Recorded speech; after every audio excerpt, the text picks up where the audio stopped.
फलचारु भक्षणम उमासुतम शोक विनाशकारकम नमामि विघ्नेश्वर पाद पंकजम। बोल गणपति भगवान की जय। ओम अज्ञानतिमरन्दस्य ज्ञानतिमशलाकया चक्षुर्मिलितं तस्मै श्री गुरुवे नमः। बोलिए श्री सद्गुरुदेव भगवान की जय। अतुलितबलधामं ह्रीं शैलावदेहं धनुर्वंशशानं ज्ञानिनं मद्गर्गण्यं सकलगुणनिधानं मानवानां धीशं रक्तरक्तं वातजातं नमः। ओम करारविन्दे पदारविन्दं मुखारविन्दे विनिवेशयन् वटस्य पत्रस्य पुटईशं बालमुकुन्दं शीर्षां नमामि। गुरुवार कृष्ण भगवान की, श्री सद्गुरुदेव भगवान की जय। जब कंस बार बार राक्षसों को भेजता और कृष्ण जी राक्षसों को मार देते, शुक स्वामी कहते हैं जब अरिष्टासुर की मृत्यु का समाचार कंस ने सुना तो उसे आशंका होने लगी। मुझे लगता है किसी बालक के हाथों मेरी मृत्यु लिखी है। एक दिन नारद जी कंस के पास गए। कंस ने बड़े आदर सत्कार से उन्हें बिठाया। नारद ने कहा, राजन क्या तुम जानते हो अरिष्टासुर आदि दैत्य को किसने मारा?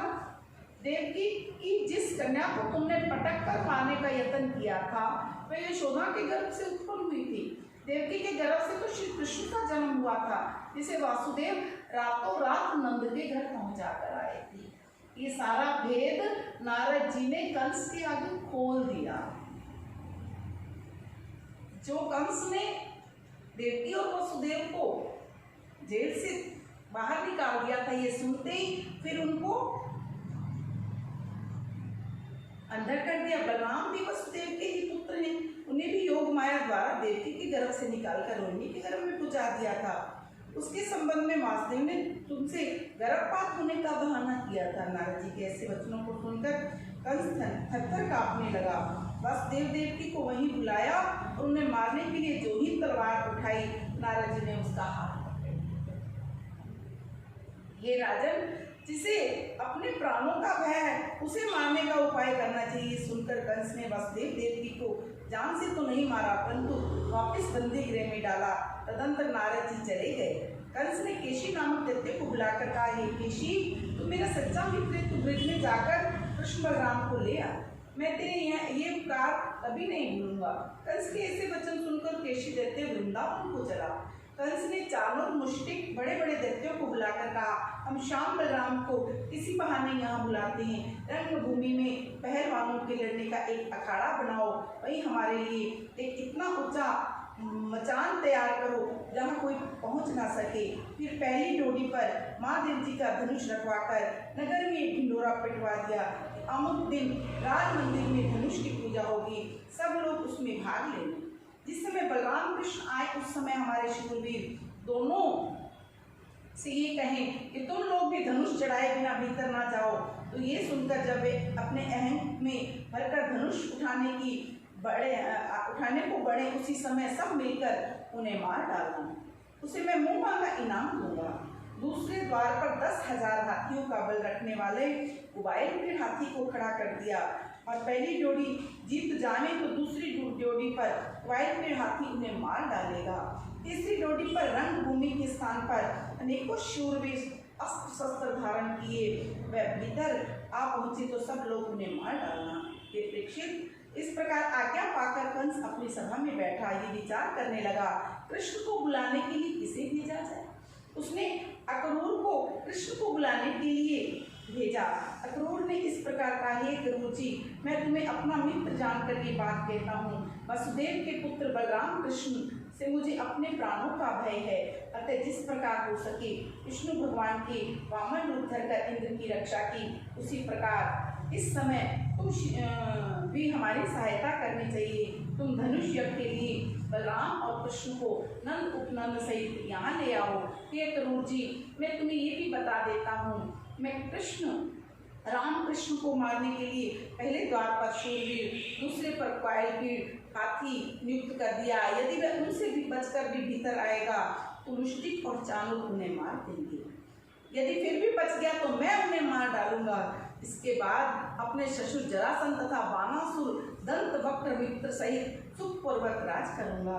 तुम नंद से भी ये कह देना कि यज्ञ के लिए बकरे भैंस आदि की भेंट एवं सलाना कर भी शीघ्र लेकर आए। अक्रूर जी कहते हे राजन, यदि आप क्रोध न करें तो मैं आपसे प्रार्थना करूं। ये सुनकर कंस बोले, कहीं कहो, हम क्रोध नहीं करेंगे। अक्रूर ने कहा, हे राजन, आपने जो आज्ञा दी वे कार्य तो मैं करूंगा, परंतु आपको ये समझा देना आवश्यक समझता हूँ कि जो रावण काल को अपना बंदी बनाकर कैद में डाले हुए था, वह भी मृत्यु के मुख में चला गया था। मनुष्य सोचता है कि मैं कुछ और हूँ और वह नारायण जो चाहते हैं वही होता है। हम चाहते हैं कि मैं जो कर रहा हूँ वो ठीक कर रहा हूँ, पर ठीक वही होता है जो कृष्ण भगवान चाहते हैं। परंतु मेरी सम्मति में आपको उनसे विरोध नहीं करना चाहिए, बल्कि कृष्ण से प्रेम करना चाहिए। शुक स्वामी कहते ही राजन, जब कंस ने श्याम बलराम को मारने के लिए केशी दैत्य को भेजा, बड़े लंबे चौड़े घोड़े स्वरूप धरकर वृंदावन में गए। वहाँ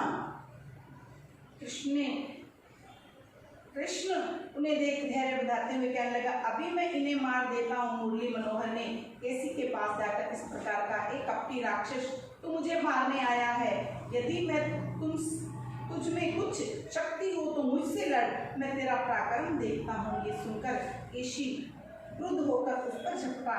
श्याम सुंदर ने आगे बढ़कर दोनों पांव पटक कर उसे भूमि पर दे मारा।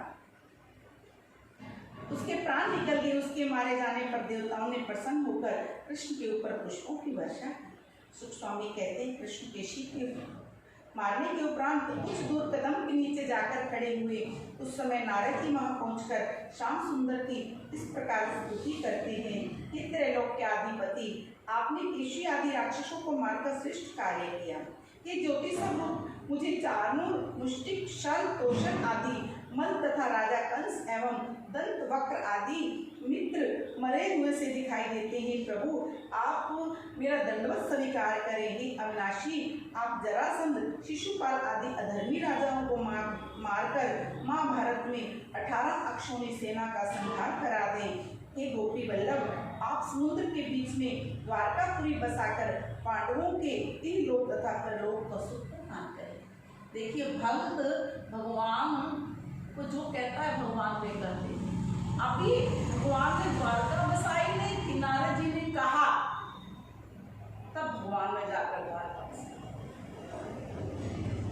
समुद्र में जाकर द्वारका बसाई। काली एवं भौमासुर आदि को मारकर 16 शिष्ट 100 कन्याओं का जिन्हें राजाओं ने बंदी बना रखा है, मुक्त करा दीजिए। शिशुपाल को जीतकर रुक्मिणी के साथ विवाह कर लीजिए। है ना, आज के तीसरे दिन आपके हाथों कंस मारा जाएगा।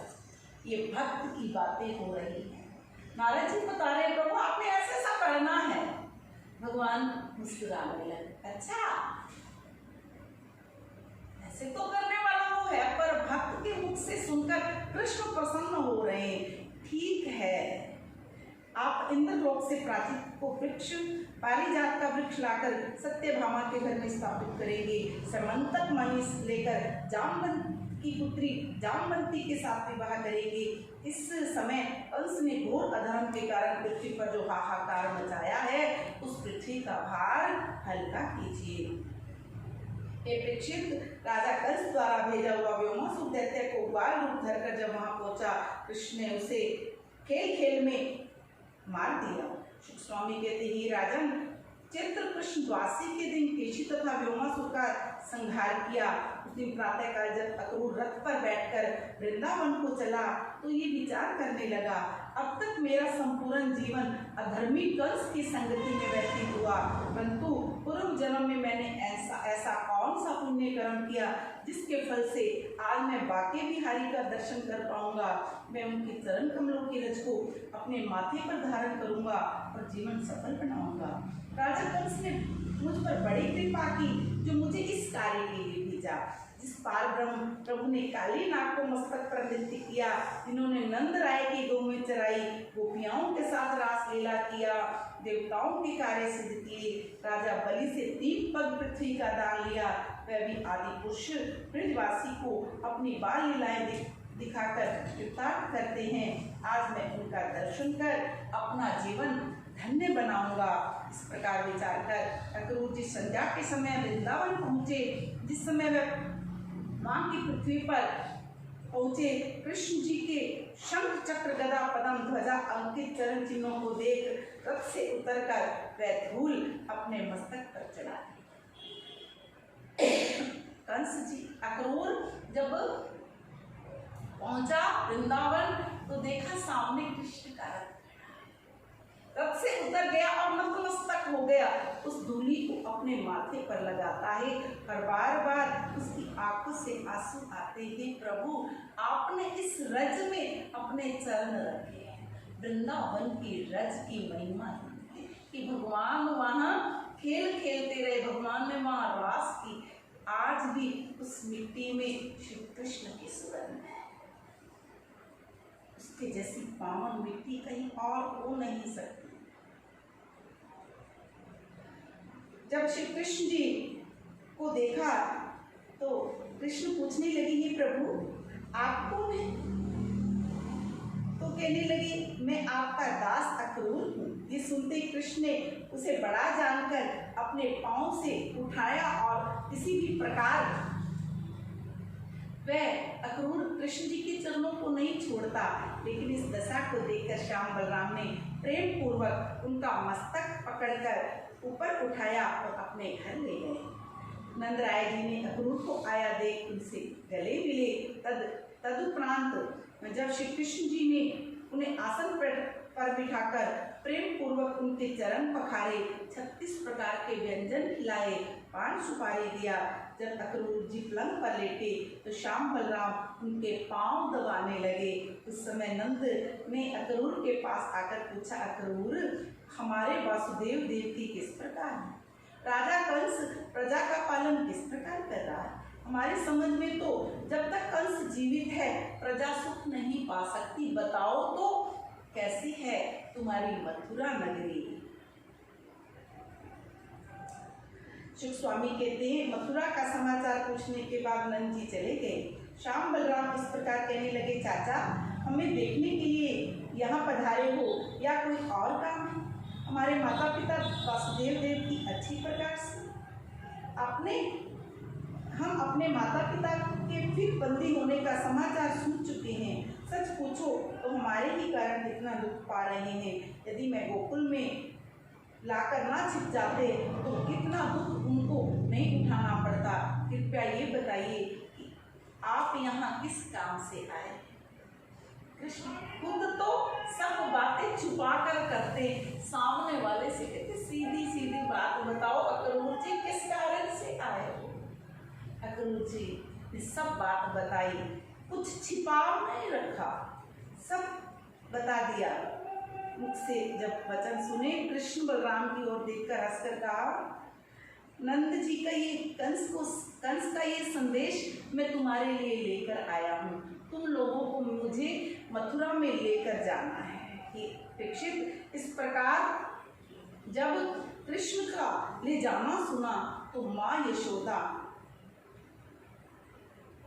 जहाँ की तहाँ जहाँ बैठी थी वहीं लेट गई, बेहोश हो गई, उन्हें होश नहीं आ रहा।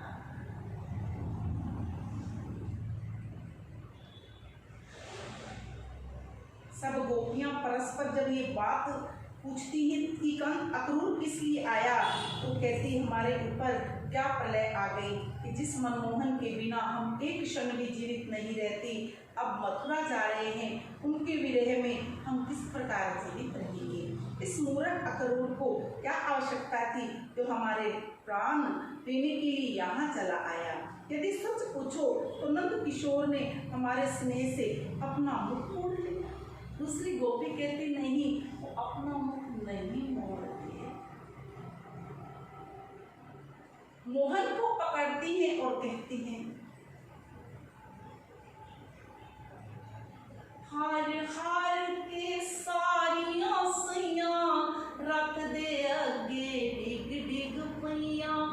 शाम ना साडियां खबरां लईयां, शाम ते सानू बुला गया। शाम ना साडियां खबरां लईयां, शाम ते सानू बुला गया।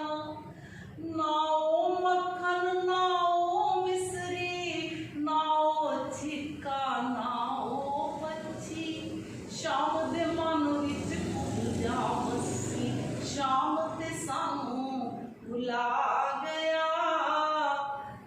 जब इस प्रकार सखियां रो रही हैं, परीक्षित जब गोपियां विलाप कर रही थी, सारी रात उन्हें मछली के समान तड़पते बीती। दूसरे दिन सवेरा जब हुआ, गोप ग्वाल बैलगाड़ियों में गोरस लादे भैंस बकरे साथ लिए नंद जी के द्वार पर आए। उस समय वृंदावन की सब स्त्रियां श्याम सुंदर के समीप आकर खड़ी हो गई। उनके वियोग में आंखों में आंसुओं की धार बहने लगी। ये परीक्षित जब ब्रिज बालाएं विलाप कर रही थी, तब मुरली मनोहर, हे माधव, हे मुचकंद, हे गोपी वल्लभ, हम अपना दुख किसे सुनाएंगे। उनकी ऐसी हालत को देखकर अक्रूर कंस की आज्ञा तथा अपने शरीर की शुद्धि भूल जाता है। जब वह गोपियों को रोता देखता है तो अक्रूर इतना रोता है वो भूल जाता है। ओह, मैं तो कंस का संदेश लाया। गोपियों का इस करुणा रोदन को सुनकर हृदय को चीरने वाली बातें, हे गोपी वल्लभ, तुम अपने गोपियों को अपने विरह सागर में डुबोकर उनके प्राण क्यों लेना चाहते हो। आप अक्रूर के साथ ना जाओ, कंस तुम्हारा कुछ नहीं बिगाड़ सकता। अक्रूर अपना काला मुख लेकर लौट जाएगा। कि परीक्षित, इस तरह गोपियों की दशा देखी नहीं जाती। यशोदा और रोहिणी रोती हुई वहां पहुंची, अक्रूर से इस प्रकार कहने लगी, हे अक्रूर, तुम मेरे प्राण प्यारे को किस लिए ले जाते। भला तुम्हें मालूम है मैं इसके बिना जीवित नहीं रह सकती। हे मनमोहन, तुम मेरी प्रीति को छोड़कर कहाँ जा रहे हो। तुम इस प्रकार अपनी माँ का त्याग कैसे कर सकते हो। क्या तुम्हें मेरे माखन मिश्री में कोई कमी नहीं या मेरे जब इस प्रकार यशोदा रो रही है, विलाप कर रही है, तुम इतने कठोर बनकर मेरे प्राण क्यों लिए जा रहे हो। हे अक्रूर, तू मेरे बुढ़ापे की लकड़ी को छीने लिए जा रहा है। कि कन्हैया, तुझे भी मेरे ऊपर कुछ दया नहीं आ रहा, मार हुए जा रहे। जब यशोदा आदि गोपियां, रोहिणी आदि गोपियों ने अत्यंत विलाप किया, तब कृष्ण रथ से नीचे उतरे और कहने लगे, तुम लोग चिंता मत करो, मैं तुम्हारे पास शीघ्र आऊंगा। ये कहकर यशोदा ने श्याम सुंदर को अपने कंठ से लगाकर करुणा भरे स्वर में कहा, हे पुत्र, तुम धनुष यज्ञ देखकर सीधे वापिस घर को आ जाना। मैं तुम्हारे बिना एक दिन भी नहीं रह सकती। ये सुनकर श्याम सुंदर यशोदा को बहुत ढाढ़सा बधाते हैं। अक्रूर जी अपने मन में विचार करते हैं, ये बहुत बुरा काम जो श्याम बलराम को मारने के लिए कंस षड्यंत्र की जानकारी रखते हुए भी मैं इन्हें मथुरा ले जा रहा। एक इनका प्रेम है और एक मुझे मालूम है कि कंस इन्हें मारने के लिए बुला रहा है और मैं फिर उन्हें लेकर जा रहा हूँ। अब अपने आप पर अक्रूर को शर्म आने लगी, विचारने लगा, मैं ऐसा नहीं करूंगा। उस समय अंतर्यामी श्याम सुंदर मन में हंसे और कहा, अक्रूर इतना ज्ञानी होने पर भी मुझे बालक समझकर मेरे ले जाने की चिंता कर रहे हो। मुरली मनोहर हंस रहे, तुम रो रहे हो।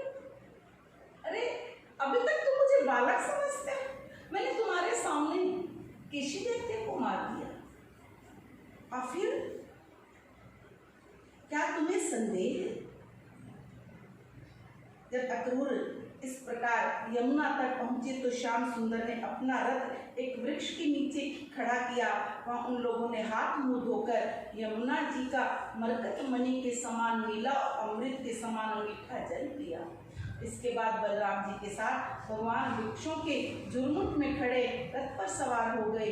अक्रूर जी ने आज्ञा ली। यमुना के कुंड अनंत तीर्थ या ब्रह्मवेद में स्नान करने के लिए गए।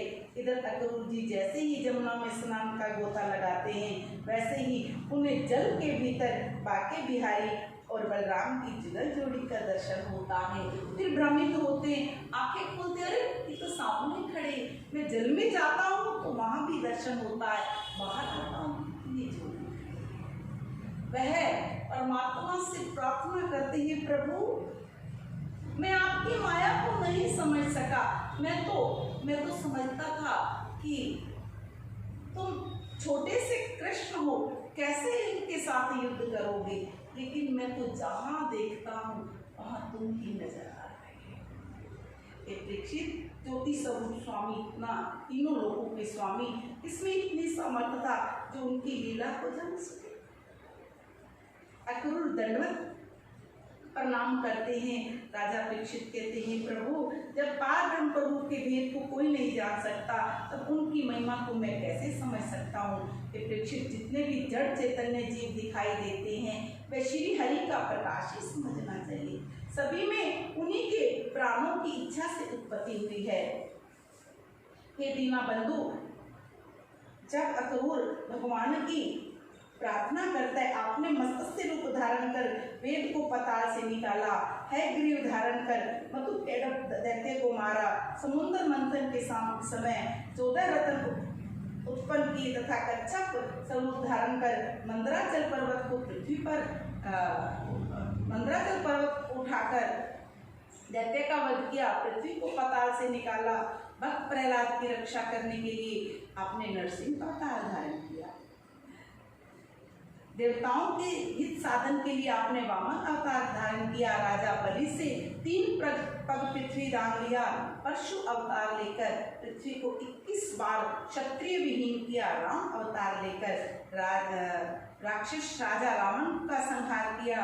हे प्रभु, आप बलराम सहित आपके स्वरूप को और आपकी इन अवतारों को मैं श्रद्धापूर्वक दंडवत करता हूँ। इस प्रकार अक्रूर ने जमुना जल से बाहर आकर फिर कृष्ण का चतुर्भुज रूप में देखा।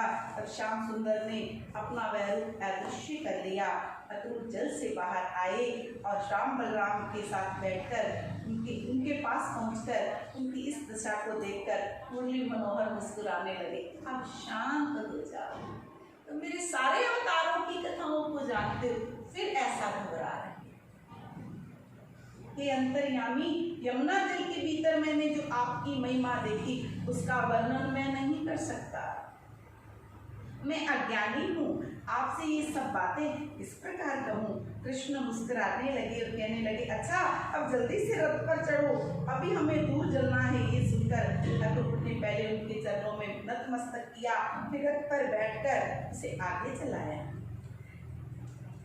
उसी समय अक्रूर ने हाथ जोड़कर इस प्रकार कहा, हे प्रभु, आज की रात मेरे घर चलकर यहाँ निवास कीजिए। अपने चरणों की रज मेरी कुटी को पवित्र कीजिए। दीनानाथ, आपके इन चरणों ने गौतम पत्नी अहिल्या को शाप से मुक्त किया, जिन्होंने बलि को लोक का राज्य प्रदान किया, जिसके द्वारा गंगा जी की उत्पत्ति हुई। उस चरणोदक को धोकर मेरा परिवार भी कृतार्थ हो जाएगा। हे राजन, जब इस प्रकार अक्रूर जी कृष्ण की बार बार प्रार्थना करते हैं तो कृष्ण प्रेम पूर्वक अक्रूर का हाथ पकड़कर कहते, चाचा आज रात को तो हम आपके ही यहाँ रहेंगे, परंतु कल राजा कंस को मारने के बाद हम बलराम सहित तुम्हारे घर आएंगे। श्याम सुंदर के ऐसे वचनों को सुनकर अक्रूर जी प्रसन्न होकर विदा ले राजा कंस को श्याम बलराम तथा अन्य ब्रजवासियों के आने का समाचार कह दिया। ये परीक्षित, मथुरा की शोभा देखते ही जब श्याम बलराम अपने सखाओं से मार्ग में से निकले तो मथुरा के लोग उनका दर्शन कर जीवन को सफल मानते हैं। जब वहाँ की स्त्रियों ने सुना कि श्याम बलराम मथुरा में आए हैं, वह उनके दर्शन प्राप्त करने के लिए अपने घरों के बाहर निकल चौबारे छज्जों अटारियों पर आ बैठी। उनका दर्श पाकर अपने नेत्रों को और हृदय को शीतल किया। हे परीक्षित, मथुरा का जो भी स्त्री उस समय उनके आने का समाचार पाती, वह अपना उल्टा सीधा श्रृंगार करती, गोद में बालक को रोता छोड़ती, शीघ्रता से ऐसे दौड़ती जैसे अपने शरीर का ध्यान नहीं, जल्दी से मुरली मनोहर का दर्शन करना। सभी स्त्री पुरुष मनमोहन बलदाव के सर्वत्र आनंद बिखेर रहे हैं। उसी समय ब्राह्मण लोग उनके मस्तक पर तिलक करके आशीर्वाद देते हैं। ब्राह्मण जहाँ मिलते हैं तिलक करते हैं और कहते विजयी भाव। देखने तो मथुरा में रंगमंच आए पर सब आशीर्वाद दे रहे हैं, विजयी भाव। मथुरा की शोभा को देखकर ग्वाल वालों से घनश्याम कहते हैं, यदि कोई भूल जाओ तो अपने डेरे पर चले जाना। इस प्रकार जब मनमोहन आगे बढ़े, देखा राजा का धोबी मदिरा पान किए कपड़ों की गठरी लादे चला जा रहा है। उन्हें देखकर श्री श्याम ने धोबियों के सरगना के पास पहुंचकर कहा, ए रजक, तुम हमें पहनने के लिए कुछ कपड़े दो। उन्हें पहनकर जब हम राजा कंस से भेंट कर आएंगे फिर तुम्हें लौटा देंगे। यदि हम राजा से कुछ पुरस्कार मिलेगा तो उससे भी तुम्हें हिस्सा भी देंगे। श्याम सुंदर के किसी वचनों को सुनकर मूर्ख धोबी ने हंसते हुए उत्तर दिया, अरे मूर्खो, तुम वन के रहने वाले गवार लोग हो, इन कपड़ों को पहनना क्या जानो? क्या तुम्हें ये ज्ञात भी है कि इन वस्त्रों को कैसे पहनते? धोबी के ऐसे वचन सुनकर श्याम ने कहा, अरे रजक, हम तो सीधी तरह से कपड़े मांग रहे थे और तो उल्टी सीधी बातें करता है। वस्त्रों को मंगनी देने में तेरी कोई हानि नहीं, इससे तेरा यश बढ़ेगा। कृष्ण के मुख से ये सुनकर धोबी ने उत्तर दिया, अरे बालक, तूने राजा कंस के क्रोध तथा प्रताप का हाल नहीं सुना जो इन वस्त्रों को पहनने के लिए मांग रहा है। धोबी के ऐसे दुर्वचन सुनकर बाके बिहारी ने उसके मुख पर ऐसा तमाचा मारा, उसका मस्तक भट्ठे के समान टूटकर पृथ्वी पर आ गया। जब वह आगे बढ़े तो वहां उन्हें एक पायक नामक दर्जी मिला। वह मुरली मनोहर से प्रार्थना करने लगा, हे प्रभु, मैं राजा कंस का सेवक हूँ। मैं आठों पैर उनके चरण कमलों में सेवा देता हूँ, लेकिन आज आपको देखकर मेरा मन कर रहा है मैं सारे वस्त्र जो बनाए हैं आपको पहना दूं। ये सुनकर श्याम सुंदर ने आज्ञा दी तो उन्होंने कृष्ण बलराम आदि सब ग्वाल वालों को ठीक से वस्त्र पहनाए। उस समय बाके बिहारी ने प्रसन्न होकर इस प्रकार कहा, हे बायक, हम तुझे कुछ देने की स्थिति में नहीं है, इसलिए मुझे संकोच है। तू बड़ा धनवान हो, अंत में मुक्ति को प्राप्त हो, तेरे वंश के सभी लोग हरि भक्त उत्पन्न हो।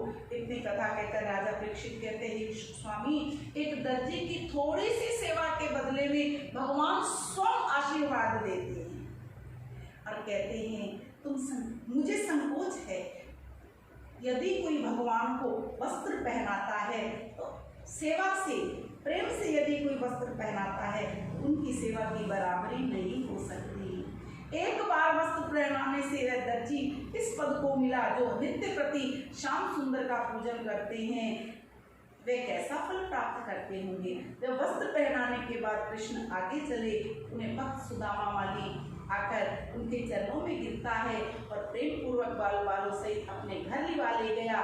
वहाँ उसने सबको उत्तम आसन दिया, चरणामृत का पान किया, सबको सुगंधित फूल माला पहनाई, हाथ जोड़कर इस प्रकार कहा, हे प्रभु, आप सब प्रतिपालक और दीन दयालु हैं। आज आपने मुझ पर कृपा की जिसे मैं करूं। ये सुनकर श्री कृष्ण ने उत्तर दिया, हे सुदामा, हम तेरे ऊपर अत्यंत प्रसन्न हैं, तेरी जो इच्छा हो वह वर मांग ले। केवल घर जाने पर माली ने कुछ नहीं दिया, जो फूल थे उन्हें प्रभु को अर्पण कर रहे हैं। भगवान कहते, बता तुझे क्या चाहिए।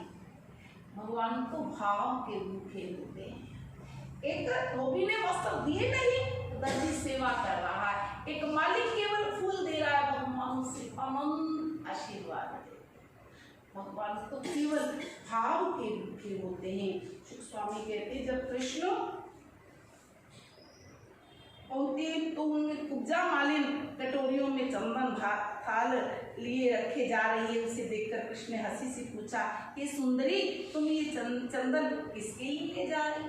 कुब्जा कहने लगी, ये सुंदरी क्या?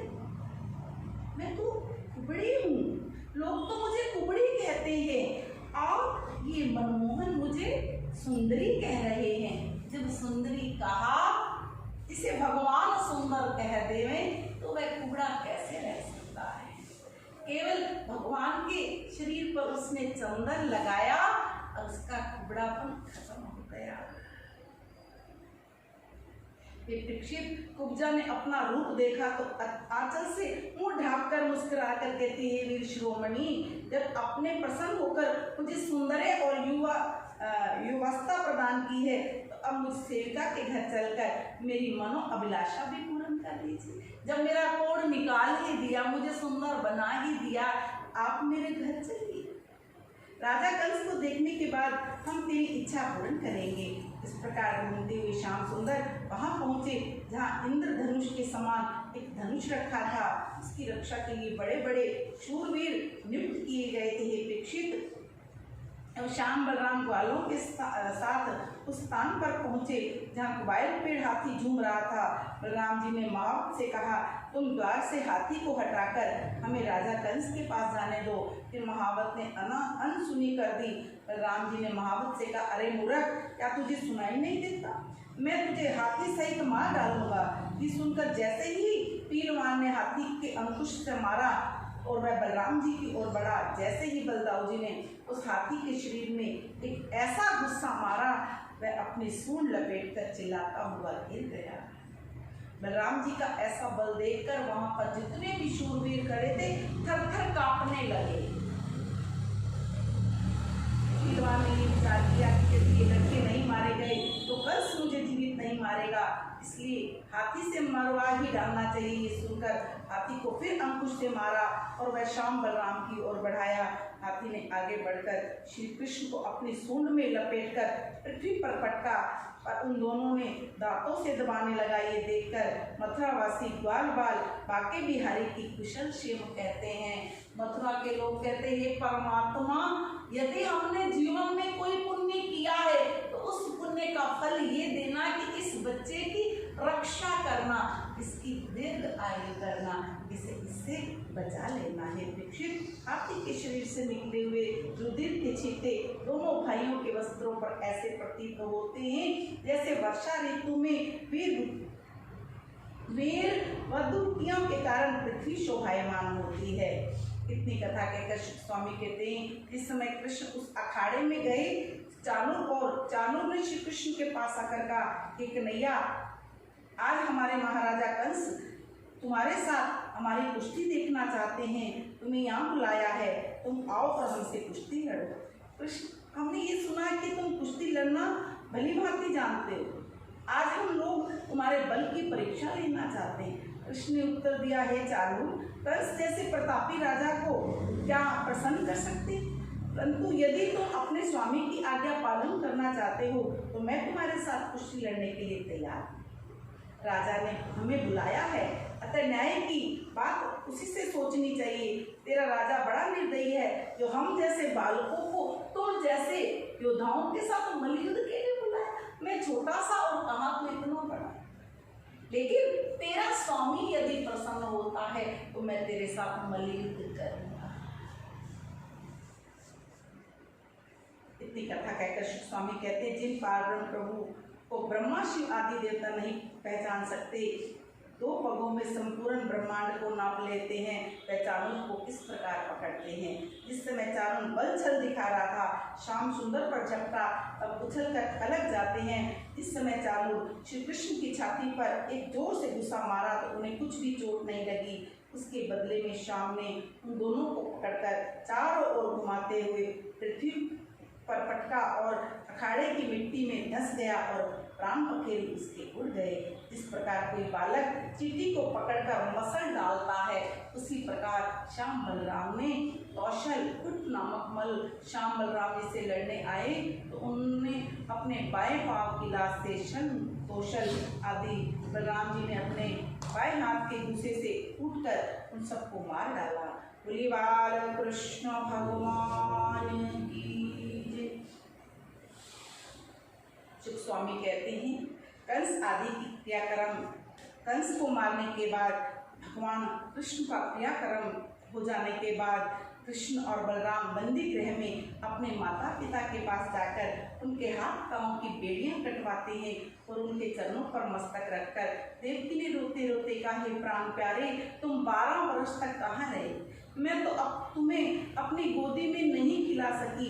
माता के ऐसे करुण वचन सुनकर कृष्ण ने हाथ जोड़कर उत्तर दिया, हे माँ, मैं अभागा जन्मा, मेरे कारण आप लोगों को इतना कष्ट उठाना पड़ा।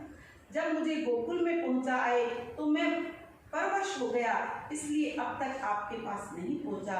मुझे सदैव इच्छा बना रहती कि जिस माता ने मुझे जन्म दिया मैं मुझे देख नहीं सकती। मेरी बाल अवस्था में मैंने माता पिता का कोई सुख नहीं उठाया, मेरे कितने दिन व्यर्थ बर्बाद हो गए। जिस पुत्र के माता पिता दुख पाते हैं वह अवश्य ही नरक का भागी होती है। यदि मैं ब्रह्मा की आयु के बराबर का समय में आपकी सेवा करूं तब भी मैं आपसे पूर्ण नहीं हो सकता। मैं आपसे प्रार्थना करता हूं, आप मेरे अपराध को क्षमा कीजिए। घर पहुंचकर वासुदेव ने 10 सहस्त्र गौ में कृष्ण जी के जन्म के समय जो संकल्प किया था ब्राह्मणों को दान दिया। बाल बालों सहित दोनों भाइयों को 36 प्रकार का व्यंजन खिला, उत्तम वस्त्र देकर उग्रसेन के पास पहुंचे और उन्हें दंडवत कर इस प्रकार कहने लगे, हे नाना जी, अब आप राज सिंहासन पर बैठकर राज्य कीजिए और हमें अपना सेवक समझिए। कृष्ण के ऐसे वचन सुनकर उग्रसेन ने हाथ जोड़कर कहा, हे श्याम सुंदर, तुमने बहुत अच्छा किया जो यदुवंशियों का दुख दूर किया। जिस प्रकार तुमने दैत्य राक्षस तथा अधर्मी लोगों को मारकर हरि भक्तों को सुख दिया है, उसी प्रकार तुम ही राज सिंहासन पर बैठने के योग्य हो। ये सुनकर श्याम सुंदर ने कहा, ये नाना, आपने ये सुना होगा कि राजा ययाति के श्राप के कारण उसके पुत्र यदुवंशी आदि राजगद्दी पर प्राप्त करने के अधिकार से वंचित हैं, अतः हम लोग राज सिंहासन पर नहीं बैठ सकते। आप सिंहासन पर बैठकर प्रजा को सुख पहुंचाइए। सभी मथुरावासी प्रसन्न होकर जोर जोर से बाके बिहारी की जय हो बार बार जय घोष करते हैं। महाराजा उग्रसेन ये सब देखकर बहुत आनंद को प्राप्त होते हैं।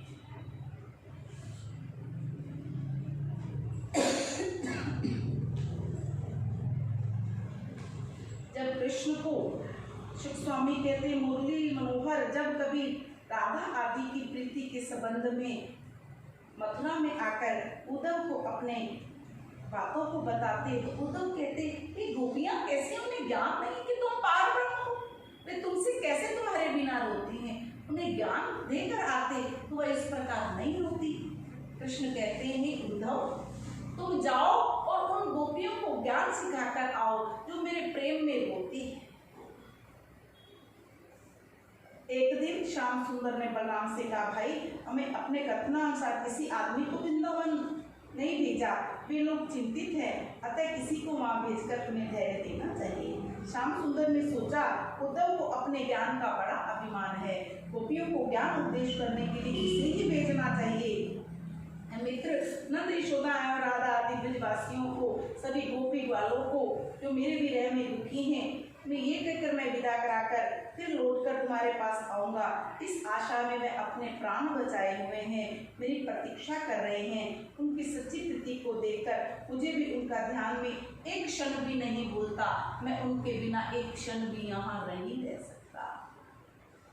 जिस समय उद्धव वृंदावन चले उस समय वृंदावन की गोपियों को ये आभास हो गया, आज तो कोई ना कोई मोहन प्यारे का संदेश जरूर आवेगा। संध्या के समय उद्धव नंदगांव पहुंचे। जिस समय नंद राय ब्रजवासियों ने उद्धव के श्याम सुंदर के वेश बनाए रथ पर बैठे देखा तो उन्हें देखकर बाके बिहारी समझकर भेंट करने के लिए दौड़ पड़े। भगवान के वस्त्र पहनकर आया था उद्धव। जब सबने देखा तो दौड़ पड़े, हमारे प्राण आ गए। पर जब उद्धव को देखते हैं सब उदास हो जाते। नंद जी के नंद ने उसके पांव धोकर भोजन कराया, पान की लाची दिया, एक उत्तम शैया बिछाई। कुछ विश्राम के बाद जब उद्धव उठे तो नंद यशोदा ने उनसे वसुदेव देव की, श्याम तथा बलराम की कुशल क्षेम पूछी कि उद्धव, क्या कभी श्याम सुंदर को मेरी याद आती? ना जाने हमसे ऐसी क्या चूक बनी जो हमें छोड़कर चले गए। हे परीक्षित, नंद राय जब इस प्रकार कह रहे थे, यशोदा रोती हुई बोली, हे उद्धव, तुम हमारे पुत्रों की कुशल क्षेम सुनाओ, क्या वह कभी हमें याद करते हैं? परीक्षित इस प्रकार कहकर जब नंद यशोदा रोते रोते व्याकुल हुए, उन्हें धैर्य देने के लिए उद्धव ने इस प्रकार कहा, यशोदा, तुम धैर्य मत हो, श्याम सुंदर भी मेरे पीछे पीछे आ रहे हैं। यशोदा को धीरज हुआ। उद्धव इस प्रकार कहने लगे, हे नंद यशोदा, जिनके घर में पार ब्रह्म परमेश्वर अपनी बाल लीलाएं कर सकते हैं, आप तो बड़भागी हैं, आप भाग्यशाली हैं। आपका आठों पहर उन्हीं का ध्यान है, तो आप का तो जीवन मुक्त हो चुका है। यशोदा कहती है, मुझे इस मुक्ति की और तेरी ज्ञान की बातें अच्छी नहीं लगती, मुझे तो केवल मेरा श्याम चाहिए। वो रोती है और एक ही बात कहती है, मुझे तो मेरा श्याम चाहिए, मुझे तो मेरा श्याम चाहिए। जब माँ यशोदा इतना रोती हैं, 4 घड़ी रात्रि शेष रही। उद्धव जी नंद राय से यमुना स्नान के लिए जाते हैं। जिस द्वार के समीप होकर निकलते हैं, उसी घर में हरि चर्चा होते देखकर उन्हें अत्यंत आनंद प्राप्त होता है। वे स्नान करने के लिए निकलते हैं। जिस घर के आगे से जाते हैं, उस घर में मुरली मनोहर की चर्चा हो रही और वे आगे जाना भूल जाते हैं, अपना ज्ञान भूल जाते हैं कि वो पार ब्रह्म है। उनके प्रेम में ऐसा खो जाते, न आना जाना था, वो भूल गए। आज उद्धव कहने लगे, वाह, मुझे अपने अभिमान, अपने ज्ञान पर बहुत अभिमान था, लेकिन सखियों की प्रीति के आगे मेरा ज्ञान कुछ नहीं। गोपियों को ज्ञान उपदेश करना चाहते हैं उद्धव। पूजा पाठ से निवृत्त होकर गोपियों ने उन्हें श्याम सुंदर का पीताम्बर मुकुट धारण देखकर परस्पर इस प्रकार का, हे मुरली मनोहर, ये सखी, मनमोहन प्यारे ने यहाँ से जाते समय किसी को भेजने के लिए कहा था, ये तो नहीं, अब हमारे सुधी लेने के लिए। दूसरी गोपी ने कहा, अली, इसका नाम उद्धव है, कि कल नंद यशोदा के घर ठहरे थे। सब गोपियां उन्हें चारों ओर से घेर कर बैठ गई। कुशल क्षेम पूछकर इस प्रकार कहने लगी, उद्धव, हमने सुना है कृष्ण तुम्हें श्री गोपीनाथ जी ने नंद यशोदा को धैर्य बताने के लिए भेजा है। यह बड़ी अच्छी बात है, परंतु उन्होंने हमारे लिए कुछ नहीं कहलाया, इससे हमें बड़ा दुख होता है। हम तो उनकी बिना दाम की चेरियाँ थी, फिर हमें क्यों भूल गए। दूसरी गोपी कहती है, हे मनमोहन, हे उद्धव, मनमोहन बड़े कपटी और निर्दयी। और उद्धव का हाथ पकड़कर रोने लगती है, वे तुम बस जा सामू, शाम क्यों मनो भुला गया, शाम क्यों मनो भुला गया, ते दिल साडा भरमा गया, शाम क्यों मनो भुला गया, ते दिल साडा भरमा गया, उदो वे तू दस जा सानू, शाम क्यों मनो भुला गया। ऐ चलिया मां कोई साडा चारा, दिल ले गया ओ प्रीतम प्यारा, चलिया मां कोई साडा चारा, दिल ले गया ओ प्रीतम प्यारा, आकर की अक्रूर बिचारा, धीरज बंधा गया, उदो वे तू दस जा सानू, शाम क्यों मनो भुला गया। हार हार के सारियां सैयां, रख दे अगे डिग डिग पईयां, शाम ना साडियां खबरां लईयां, शाम ते सानू भुला गया, उदो वे तू दस जा सानू, शाम क्यों मनो भुला गया। यहाँ रोती हैं। उद्धव अपना ज्ञान भूल जाते हैं और कहते हैं हे सखियों, मैं तुम्हें ऐसा ज्ञान देता हूँ, तुम्हें उस प्यारे के बिना तुम्हें यहाँ ही वो प्यारा दिखाई देने लगेगा। सखियां कहती दिखाई देने लगेगा? अरे उद्धव, कृष्ण तो हमसे अलग है ही नहीं। इस वृक्ष पर बैठकर कृष्ण ने बंसी बजाई थी और मैंने रास किया। अरे तुम कहते हो कृष्ण नहीं, कृष्ण तो मेरे साथ अभी भी हैं। क्या तुम्हें दिखाई नहीं दे रहे? वो मेरे साथ किस प्रकार मेरे माट उठवाया करते थे, किस प्रकार मेरा गोबर उठवाते थे, किस प्रकार वो फूलों का गजरा मेरे पीछे लगाते थे। उद्धव तुम कैसी बातें करते हो? तुम अपना ज्ञान अपने पास रखो।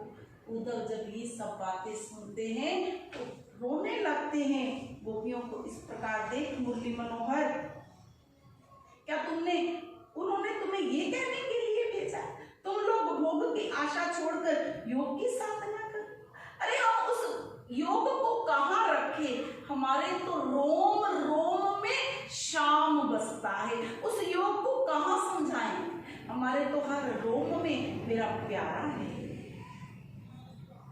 अरे ये माया, ये उनकी योग, ये तुम ही समझो। 5 तत्वों से बना शरीर, हमारा शरीर ही वही है, हमारे प्राण ही वही है। हमें इस ज्ञान की कोई आवश्यकता नहीं।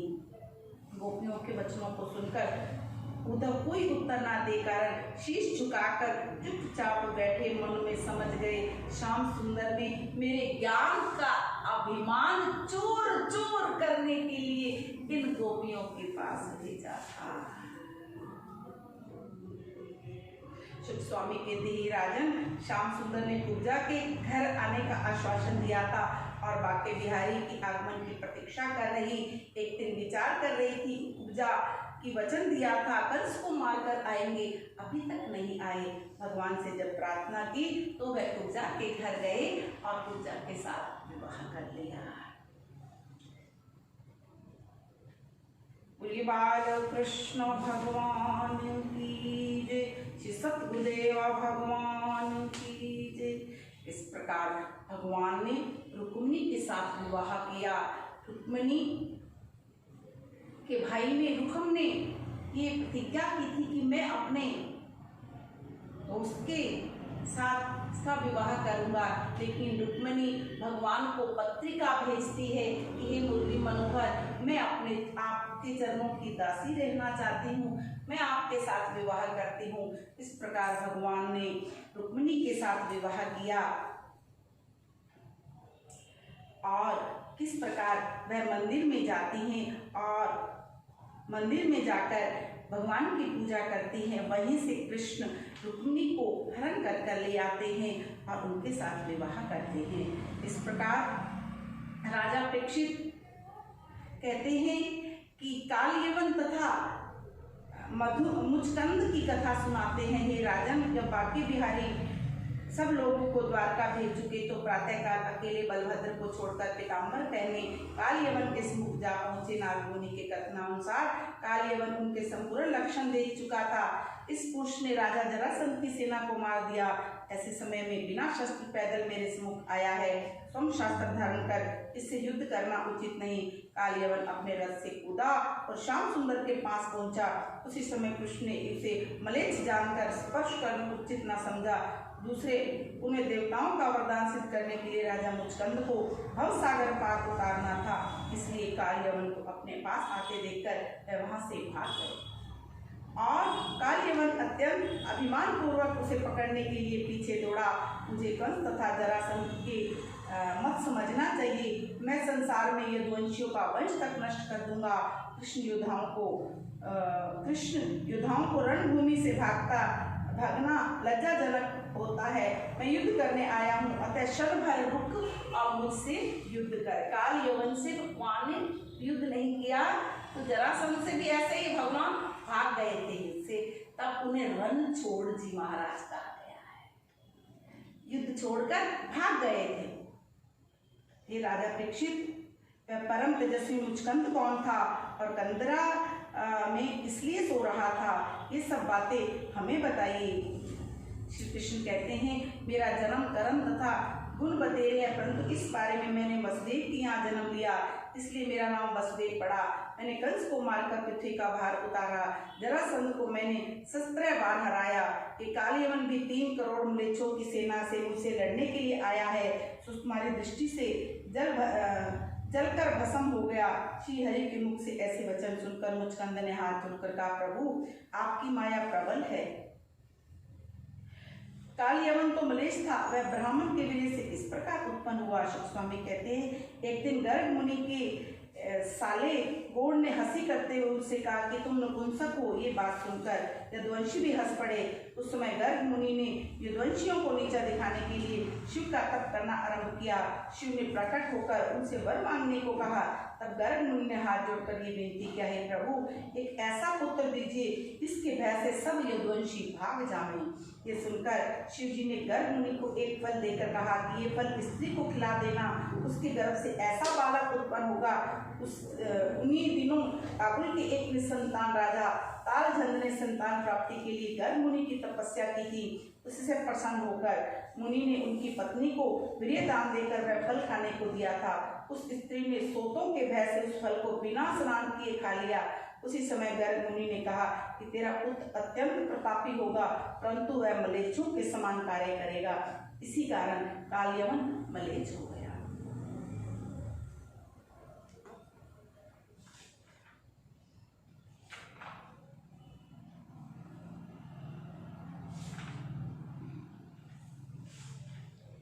जब पृथ्वी ने पुत्र प्राप्ति के लिए स्त्री का रूप धारण कर घोर तप किया, तब ब्रह्मा विष्णु शिव ने उन्हें दर्शन देकर ये पूछा कि तुम ऐसा घोर तप किसके लिए कर रही हो।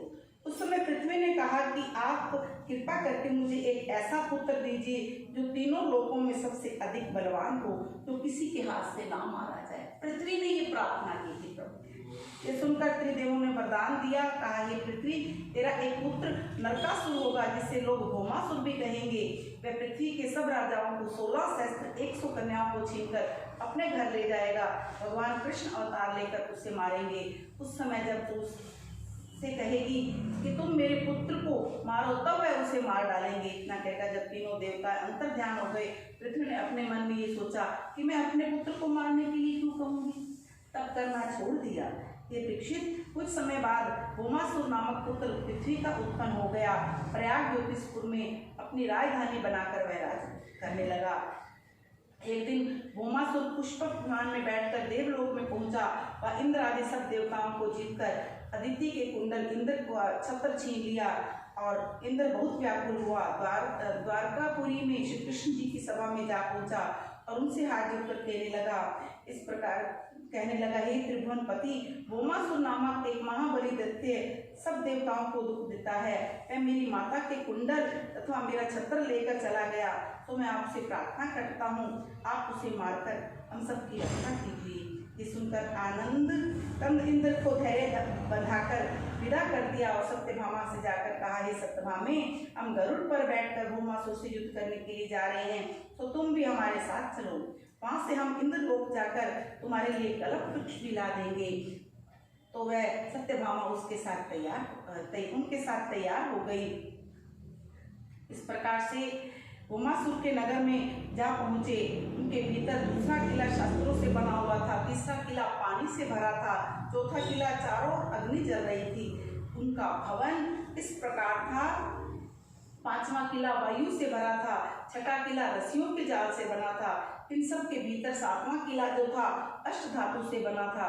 भौमासुर के रहने का जो स्थान था, कृष्ण जी ने अपने सुदर्शन चक्र से कोम आदि की गंध तथा गरुड़ जी द्वारा उन सब किलों को नष्ट कर सातवें किले पर पहुंचे और रक्षकों ने घमासान युद्ध कर आरंभ किया। जब उन्हें गरुड़ जी ने अपनी चोंच पर प्रहार किया, तब श्री हरि के भीतर पहुंचकर अपना पांचजन्य शंख बजाया।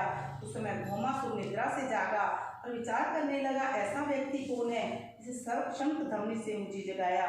उस समय मरु नामक 5 मस्तक वाले एक राक्षस मंत्री ने उसके पास पहुंचकर ये कहा, महाराज आप कष्ट ना करें, मैं व्यक्ति को जाकर आप अभी देख लेता हूँ। इतना कहकर मरु त्रिशूल हाथ में लेकर श्री कृष्ण के सामने जा पहुंचा, उन पर प्रहार करने लगा। उस समय सत्यभामा को अत्यंत भयभीत देखकर कृष्ण ने अपने सुदर्शन चक्र से उसके 5 मस्तक काट दिए। उस दिन से संसार में श्री कृष्ण का नाम मरु दैत्य को मारने से मुरारी भी हुआ। मरु की मृत्यु के बाद तामर आदि 6 पुत्र श्री कृष्ण जी से युद्ध करने के लिए आए और श्रीहरि ने उन सब का संहार कर दिया। सुनकर श्रीहरि ने यादन किया, उसके महल में प्रवेश किया। तदन श्रीहरि उस स्थान पर पहुंचे जब भौमासुर उन राजपुत्रियों को बंद कर रखा था। जब शेषाम्बी ने देखा, वह अत्यंत प्रसन्न हो हाथ जोड़कर कहने लगी, हे द्वारकाधीश, जिस प्रकार आपने हमें मुक्त किया है उसी प्रकार अब हमें अपनी दासी बनाकर अपने साथ लीजिए, क्योंकि हमें इस राजा के साथ रहते हुए इतना समय हो गया, कोई हमसे विवाह नहीं करेगा। 16,100 कन्याओं ने भगवान कृष्ण से प्रार्थना की तो भगवान ने उन सब के साथ विवाह कर लिया। वह स्त्रियां ऐसी रूपवती हो गई जैसे सूर्य के समान मुख, और उनका मुख जो मलिन था वह बहुत सुंदर हो गया।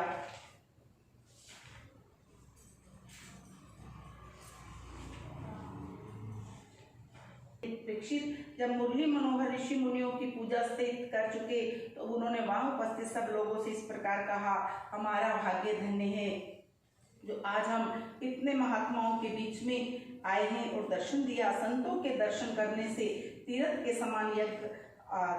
समान फल मिलता है। संतों का साक्षात परमेश्वर का स्वरूप समझना चाहिए। श्री हरि के ऐसे वचनों को सुनकर नारद जी ने कहा, हे त्रिभुवनपति, आप जितनी प्रशंसा कर रहे हैं उसके योग्य हम नहीं हैं। आपने संसारी जीवों को उपदेश देने के लिए जो इतनी संतों की महिमा कही है, इसमें हमारा कल्याण है। हम हर समय आपका ध्यान करते हैं। माँ प्रभु, आपके भेद को कोई नहीं पा सकता। आप हरि भक्तों को सुख देने वाले अधर्मियों को मारकर पृथ्वी का भार उतारने के लिए बारंबार अवतार लेते हैं। हे जगदीश्वर, हम तो आपकी यही कृपा चाहते हैं। आप हमारे हृदय में आठों पैर हमारे हृदय में आपके चरणों का ध्यान बना रहे। जब इस प्रकार स्तुति किया ऋषि मुनियों ने और अपने आश्रम को लौट गए, उस समय वासुदेव जी ने खड़े होकर उनसे कहा, हे महाऋषियों, आप मुझे कोई ऐसा उपाय बताएं जिससे मैं भव सागर पार उतर जाऊं। उस समय वासुदेव जी की बात को सुनकर नारद जी को हंसी आ गई। हे महात्माओं, देखो श्री हरि की माया कैसी प्रबल है। वासुदेव जी को अपने वंश में रखा है, तभी तो मैं साक्षात पारब्रह्म को अपना पुत्र जानकर हम लोगों से मुक्ति का मार्ग पूछ रहे। ऋषियों ने इतना कहा। नारद जी ने वासुदेव से कहा, वासुदेव जी, अभी तुम्हारे सामने सब ऋषि मुनियों ने कृष्ण जी की स्तुति किया है, तुमने इतना भी नहीं पहचाना। इससे आश्चर्य की और कौन सी बात हो सकती है। जब वासुदेव ने कहा कि हमें मुक्ति का मार्ग बताओ, तो नारद जी कहते, जब इतनी प्रशंसा कृष्ण जी की है तो मुक्ति का मार्ग तो यही है। उसका यदि तुम कुरुक्षेत्र में विधि पूर्वक यज्ञ करके उनका फल कृष्ण को अर्पण कर दो, इससे तुम्हारी अज्ञानता दूर हो जाएगी और तुम मुक्ति को प्राप्त हो जाओगे। शुक स्वामी कहते हैं, एक दिन प्रातःकाल दोनों भाई अपने माता पिता को दंडवत कर वासुदेव जी के चरणों में अपना मस्तक रखना चाहा। उस समय वासुदेव जी ने अपने मस्तक को श्री हरि के चरणों में डाल दिया और हाथ जोड़कर कहा, हे कृष्ण, तुम पार ब्रह्म के अवतार हो। आज वासुदेव जी कहने लगे कि मैं आज तक तुम्हारी महिमा को नहीं जान सका। कुरुक्षेत्र में ऋषियों के कहने पर मुझे विश्वास हो गया कि आप तीनों लोगों के स्वामी हैं, उसे मनचाहा कार्य करवाते हैं। मैं आज तक अपने अज्ञानता के कारण तुम्हें पुत्र मानता था, परंतु अब मुझे समझ आ गया तुम्हारा माता पिता कोई नहीं। अब तो मुझे ऐसा ज्ञान दो जिससे मैं तुम्हें परमेश्वर मानकर भजूं। इस प्रकार वासुदेव जी को स्तुति की। वाक्य बिहारी ने हंसकर कहा, हे पिता, तुम्हें जो बात जान लेनी चाहिए थी वह जान ली। अब तुम सब जीवों पर मेरा ही प्रकाश समझो, तब तुम्हें माया नहीं व्यापेगी। ये कहकर वासुदेव जी को परम ज्ञान हुआ और श्री हरि की आज्ञा अनुसार उन बालकों को ज्ञान भी उत्पन्न हुआ। वह अपने पूर्व जन्म के माता पिता श्याम बलराम को दंडवत कर देवलोक को चले गए। उस समय श्री हरि ने देवकी तथा वसुदेव को समझाकर धैर्य बंधाया। बोली बाल कृष्ण भगवान की जब 7 दिन की कथा समाप्त हुई तो तक्षक सांप आया और राजा परीक्षित को डसा और उसे अपना मरना भूल गया, क्योंकि वह अपना सर्वस्व प्रभु की कथा सुनकर अपने इस शरीर का मोह खत्म हो गया, प्रभु की तरफ ध्यान लगाकर मुक्ति को पा गया। बोलिए बाल कृष्ण भगवान की जय, श्री सतगुरुदेवा भगवान की जय। थोड़े थोड़े फूल ले लो यीशु प्राची।